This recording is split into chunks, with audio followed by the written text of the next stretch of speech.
할렐루야. 오늘은 12월 12일 화요일입니다. 오늘도 정시 매일 예배 함께 하신 성도님들 한 분 한 분 사랑하고 축복합니다. 다 같이 사도신경을 고백하며 예배의 자리로 나가겠습니다. 전능하사 천지를 만드신 하나님 아버지를 내가 믿사오며 그 외아들 우리 주 예수 그리스도를 믿사오니 이는 성령으로 잉태하사 동정녀 마리아에게 나시고 본디오 빌라도에게 고난을 받으사 십자가에 못 박혀 죽으시고 장사한 지 사흘 만에 죽은 자 가운데서 다시 살아나시며 하늘에 오르사 전능하신 하나님 우편에 앉아 계시다가 저리로서 산자와 죽은 자를 심판하러 오시리라. 성령을 믿사오며 거룩한 공예와 성도가 서로 교통하는 곳과 죄를 사하여 주시는 곳과 몸에 다시 사는 곳과 영원히 사는 것을 믿사옵나이다. 아멘. 다 같이 찬송가 545장 이 눈에 아무 증거 아니 배워도 우리 함께 찬송하겠습니다.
오늘 우리에게 주시는 하나님의 말씀은 잠언 23장 17절 18절의 말씀입니다. 우리 함께 받들어 읽겠습니다. 내 마음으로 죄인의 형통을 부러워하지 말고 항상 여호와를 경외하라. 정령이 내 장래가 있겠고 내 소망이 끊어지지 아니하리라. 이는 하나님의 말씀입니다. 아멘. 아주 오래전에 모 전자제품 TV 광고 문구에 이런 문구가 있었습니다. 순간의 선택이 10년을 좌우한다 라는 문구인데요. 전자제품을 한번 사면 10년은 써야 한다는 거죠. 그런데 잘못 사면 1년도 못 쓰고 버리는 일이 있을 수 있으니 자기 제품을 사서 오래오래 쓰라는 그런 메시지를 담은 그런 광고였습니다. 그런데 우리 인생도 마찬가지죠. 우리의 인생은 늘 순간순간 선택의 기로에 서게 됩니다. 그리고 그 선택의 기로에서 어떤 선택을 하냐에 따라서 앞으로의 10년, 20년, 30년의 삶이 결정될 수 있는 것이죠. 그만큼 선택이 참 중요하다는 겁니다. 그런데 하나님은 우리에게 이 선택의 능력을 주셨다는 것이죠. 하나님께서 우리 인간들을 창조하셨을 때 로봇처럼 만드시지 않으셨습니다. 하나님께서는 우리를 창조하실 때 하나님 시키신 대로 움직이는 수동적인 인간으로 만들지 않으셨다는 것이죠. 하나님 우리에게 자유의지를 주셨습니다. 여러분, 자유의지가 뭡니까? 스스로 선택할 수 있는 의지를 말합니다. 여러분, 이것이 인간에게 얼마나 큰 축복인 줄 모릅니다. 만약에 우리에게 자유의지가 없다면 우리는 하나님의 꼭두가시 인형에 불과하다는 것이죠. 아무런 능력도 지혜도 없는, 생각 없는 그런 존재가 되는 것이죠. 판단도 못하고 그저 시키는 대로만 움직이는 수동적인 인간에 불과할 것입니다. 여러분, 그런 존재가 기쁨이 있을까요? 인생의 가치와 삶의 행복을 경험할 수 있겠습니까? 절대 그럴 수 없을 것입니다. 그런데 하나님은 우리에게 자유의지를 주셨다는 거예요. 스스로 생각하고 판단하고 결정할 수 있는 능력을 주신 겁니다. 그만큼 하나님은 우리 인간들을 존중해 주시고 인간의 가치를 높이 평가해 주신 것이죠.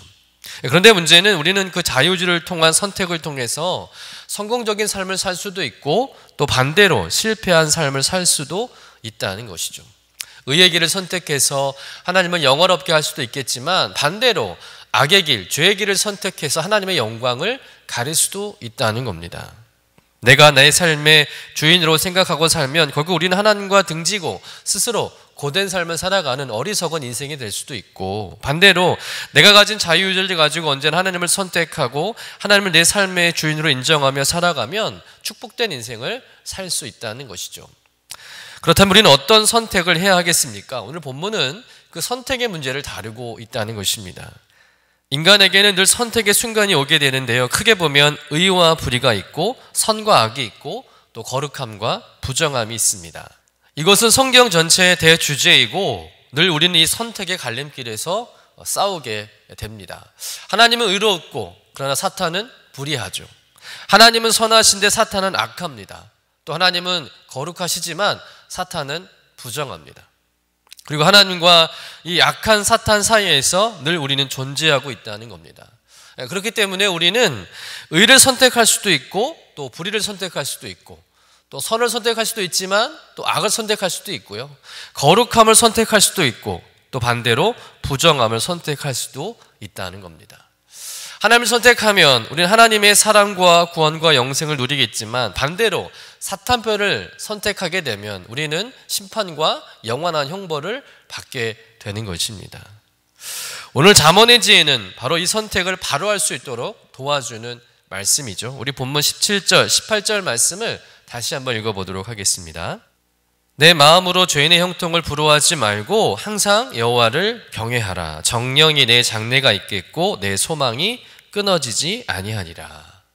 즉 죄인의 길과 또 여호와 경외의 길 둘 중에 어느 것을 선택하느냐라는 문제죠. 여러분, 하나님을 경외하는 길을 선택하면 장래가 있겠지만 반대로 죄인의 길을 선택하면 소망이 끊어진다는 말씀입니다. 그렇다면 여러분이라면 어떤 길을 선택하겠습니까? 당연히 하나님을 경외하는 길을 선택하지 않겠습니까? 그런데 현실적으로 보면 우리는 하나님을 경외하는 길을 선택하지 않는다는 거예요. 왜일까요? 17절 말씀에 나타나 있죠. 죄인들이 더 형통하게 사는 것을 보게 되기 때문입니다. 그들은 분명 하나님을 경외하지 않는 사람들이죠. 탐욕으로 가득 차고 온갖 악과 불의와 그런 죄악된 행동을 하며 사는 사람들입니다. 그런데 그들의 삶은 너무나 형통하고 아무 걱정 없이 잘 산다는 거예요. 그에 반해서 하나님을 경외하며 신실하게 사는 우리들은 삶이 잘 안 되고 고단하고 어렵게 삽니다. 가난합니다. 그렇다면 이런 결과를 보았을 때 우리는 과연 어떤 길을 선택하겠냐라는 것이죠. 나는 그래도 하나님의 자녀라고 생각하기 때문에 죄짓지 않고 어떻게 해서든 하나님의 뜻대로 살려고 의롭고 선하게 그렇게 애쓰며 살려고 하는데 잘 되기는커녕 어려움만 생기고, 반대로 하나님을 모르고 안 믿는 세상의 악한 사람들은 온갖 불법을 가지고 살아가는데도 그들은 잘 된다는 거예요. 형통한다는 겁니다. 근데 그런 모습을 보면 하나님은 뭐하고 계신 건가? 하나님이 계시긴 계신 걸까라는 그런 하나님에 대한 의문과 불신이 생긴다는 것이죠. 그래서 안타깝게도 성도가 하나님을 경외하는 길을 선택해야 함에도 불구하고 하나님을 경외하지 않는데도 너무나 형통하게 살아가는 죄인들의 삶을 부러워하면서 죄인의 길을 선택한다는 겁니다. 여러분, 솔직히 이 죄인의 길이 더 매력 있어 보이지 않습니까? 그에 비해서 하나님을 경외하며 살아가는 길은 너무 힘들고 어렵다는 거예요. 여러분, 세상에서 정직하고 의롭게 사는 것이 쉬울까요? 어려울까요? 어렵습니다. 여러분, 세상에서 정직하고 의롭게 살면 오히려 꽉꽉 막히고 융통성 없는 사람이라고 핀잔을 줍니다. 적당히 거짓말도 하고 수단도 부리면서 살라고 세상은 우리에게 그렇게 조언한다는 겁니다. 왜 이런 일이 일어납니까? 이 세상은 궁중권세를 장악한 사단이 지배하고 있기 때문이죠. 세상이 불의하기 때문에 인간들은 의를 선택하기보다는 사탄이 좋아하는 불의와 악을 선택할 수밖에 없다는 거예요. 그런 선택을 하는 사람들이 줄인 세상에서 하나님을 믿는 사람들이 의를 선택하며 사는 것은 결코 쉬운 일이 아니라는 것이죠. 그런데 여기에 더해서 죄인의 길을 가고 있는 사람들이 저 잘 살고 형통하게 되는 것을 보기까지 하면 내가 하나님을 경외하며 의롭게 선하게 사는 것이 잘못된 것일까라는 의문을 가질 수밖에 없는 것입니다. 그러면서 죄인들의 삶을 은근히 부러워하는 것이죠. 나도 저렇게 살아볼까? 적당히 죄와 타협하면서 살아도 되는 것이 아닐까라는 유혹을 받게 된다는 것입니다. 그런데 성경은 말하죠. 아무리 죄인들의 삶이 형통할지라도 그 길은 소망이 끊어지는 삶이다. 하나님을 경외하며 사는 길만이 오직 소망이 있음을 말씀하고 있습니다.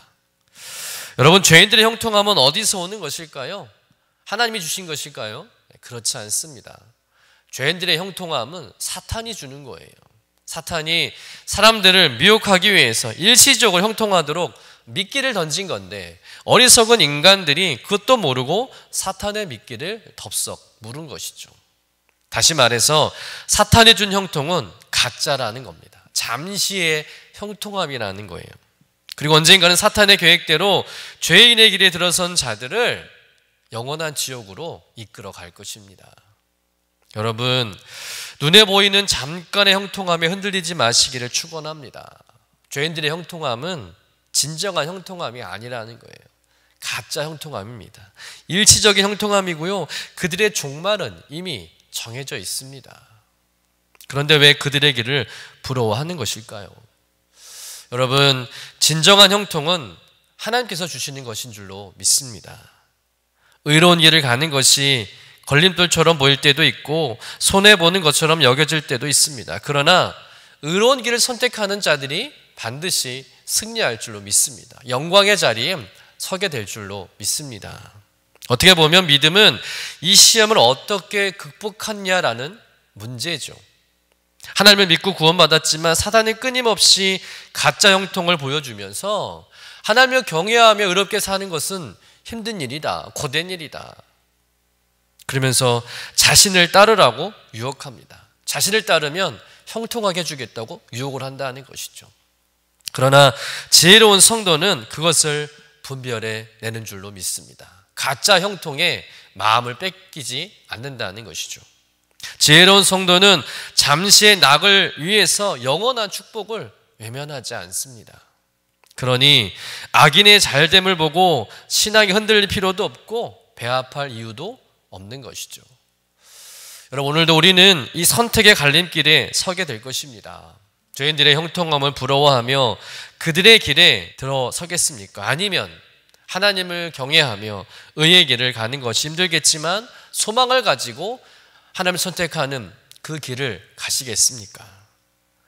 여러분, 이 선택에서 믿음으로 승리하시기를 간절히 축원합니다. 여러분, 수많은 선택의 갈림길에서 여러분 성도가 가야 할 길이 있고 가지 말아야 할 길이 있다는 것을 분명히 깨달으시기를 축원합니다. 잠깐의 죄인들의 형통함을 부러워하지 마시고 오늘도 묵묵히 하나님을 바라보며 하나님을 경외하며 의의 길을 선택하시는 여러분 되시기를 간절히 축원합니다.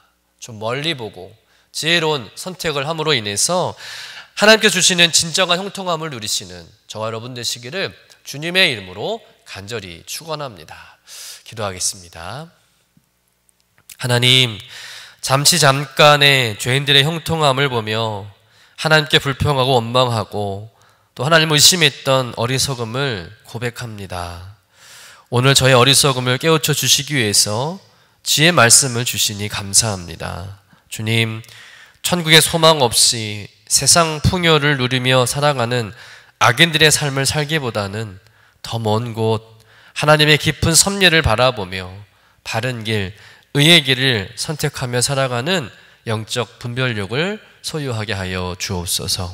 오늘도 세상에 없어질 것을 부러워하며 실망할 필요 없이 영원히 썩지 않는, 변하지 않는 하늘의 소망을 붙잡고 살아가는 저희들 되게 하여 주옵소서.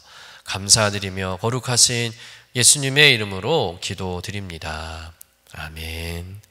하늘에 계신 우리 아버지여, 이름이 거룩히 여김을 받으시오며 나라가 임하시오며 뜻이 하늘에서 이루어진 것 같이 땅에서도 이루어지이다.